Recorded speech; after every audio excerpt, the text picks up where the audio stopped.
everyone, welcome back to my channel. If you're new here, I'm Jade Vanriel. I talk a lot about property, lifestyle, interiors. I am that girl, and I'm all about helping other people get onto the property ladder, which swiftly moves me into today's topic of discussion.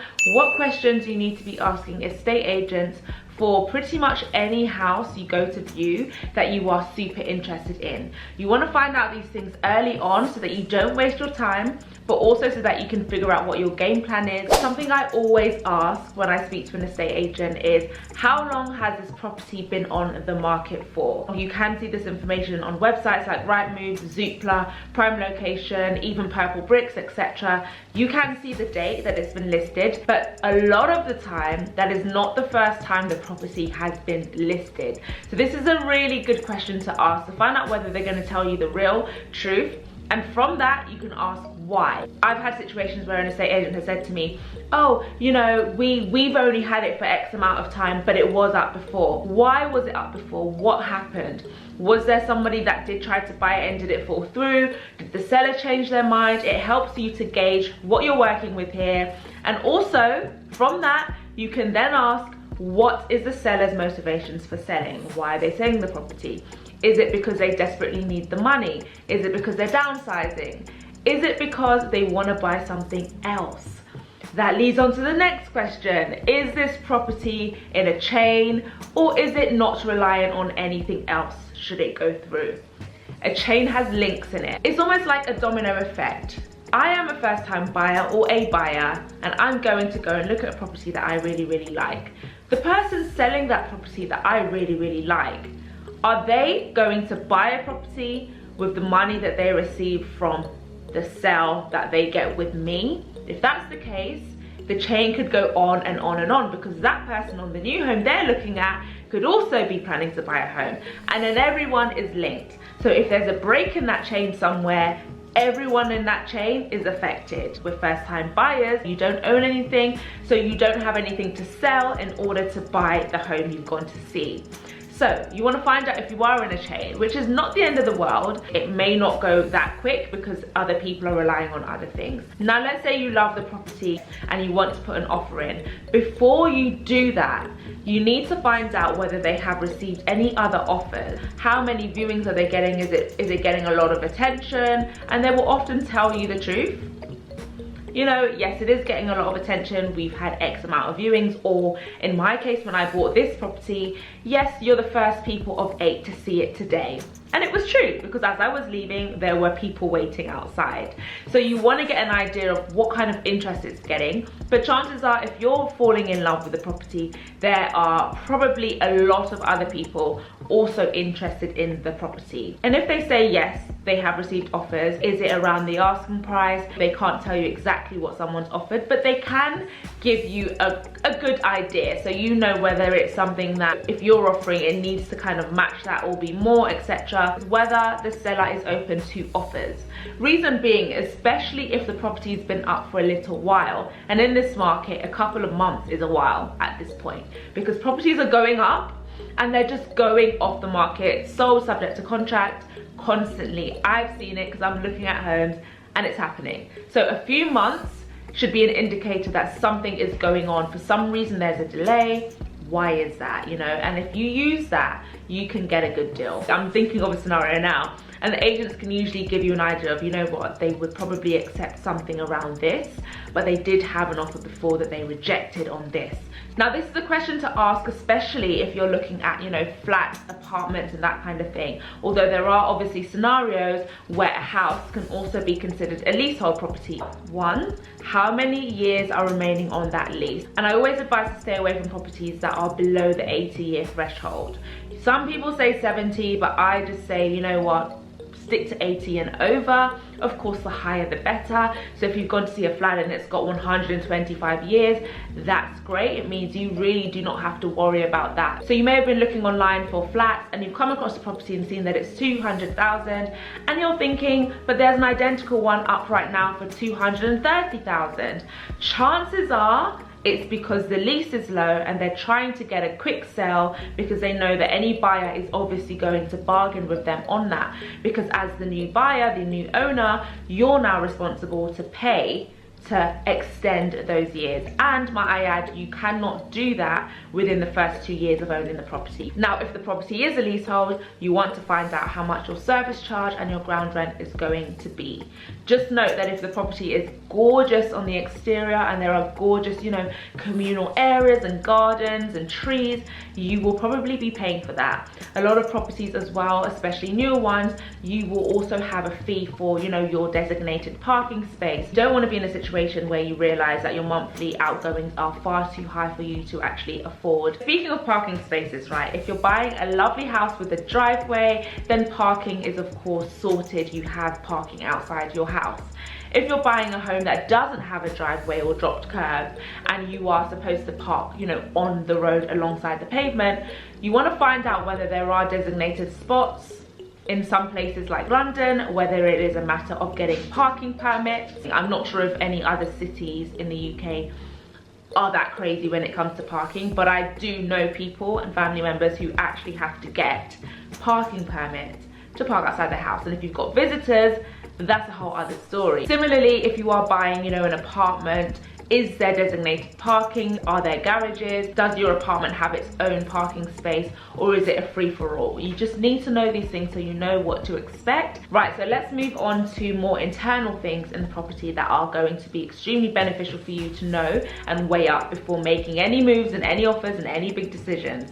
Number one, you need to find out what the EPC rate of the property is. What is the energy efficiency of the property?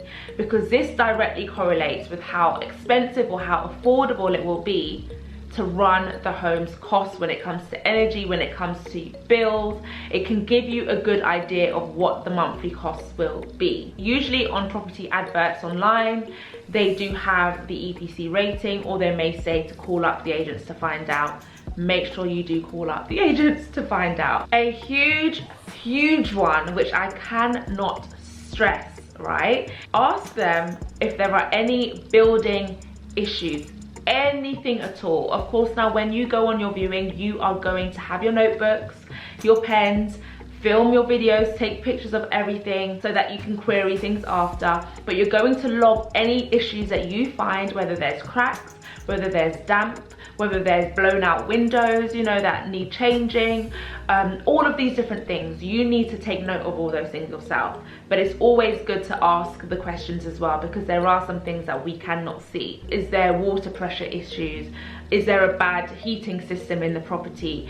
Does it need rewiring, and are the electricals all problematic? Open every cupboard, open every door, open all the windows, do what you have to do to find out for yourself. I really like this one because for me, this is the question I have been asking on my viewings now when it comes to looking at a house, whether there have been any extensions or renovations done to the property.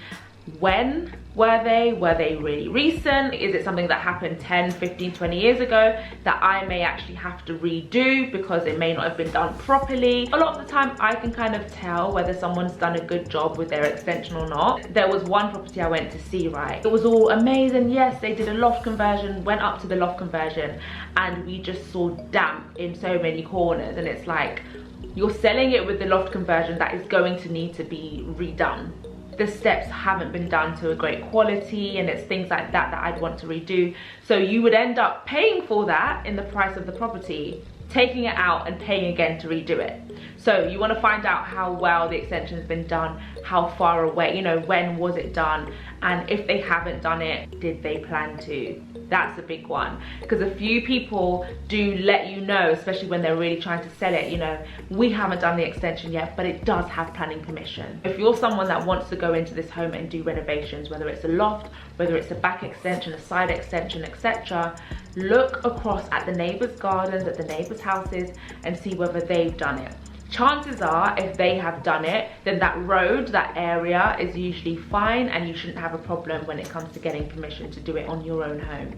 But ask the question anyway. I would definitely recommend querying your neighbours, whether it's a house or apartments and flats that you're looking at. Query the neighbours, you know, ask them, what are the people like around here? Is it a quiet area? What are the neighbours like? Do the neighbours have kids? A lot of the time the agents will actually tell you, even if it's not an agent, but it's like the actual seller walking you around, which is happening a lot recently, you know, due to COVID, etc.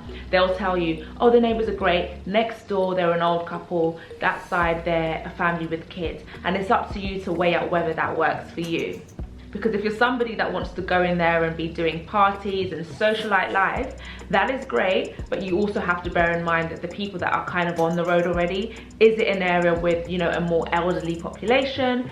Is it an area with a lot of young families? Does that suit you? Another thing to query as well, especially if you're buying, you know, an apartment, a flat, especially if it's an older home and it's not a new build home and there's already a community there, it would be good to know whether the people who are your neighbours in that block of flats, for example, own or rent, and just get an idea of what the percentage is in terms of ownership, and is it private rental or is it council rental.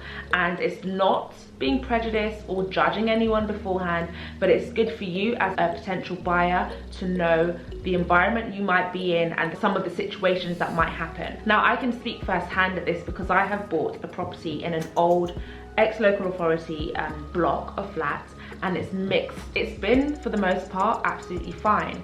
But also, I would say, if you are somebody who has bought, a lot of the time, not all the time, you will have, you know, a real strong passion for certain things when it comes to the communal areas, when it comes to how certain things look, the cleanliness of certain areas, just because I guess you've spent so much money to buy it and you're just like, I want everything to be great.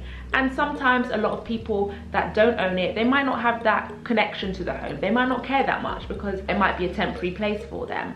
So you want to bear those things in mind. But also when you go to view the property, have a look around. What are the communal areas like? Is it clean? Like I always say, especially with flats, look and see whether there's a timetable or record of cleanliness, you know, of the communal areas being cleaned by the leaseholders or the management company. These are just things that are going to really help build a picture for you. And I'm not saying that just because some people rent in your block means you're gonna have a bad time. I have had a good time. Other things that are good to know from the estate agent is just, I guess, where local things are, although I haven't mentioned that in detail because that is something that you should be looking into yourself and researching how far the station is, researching the transport links, researching shops and local food places and all of that. You should find that out yourself, but you can ask, are there any things planned to be built near here, or where's the local park?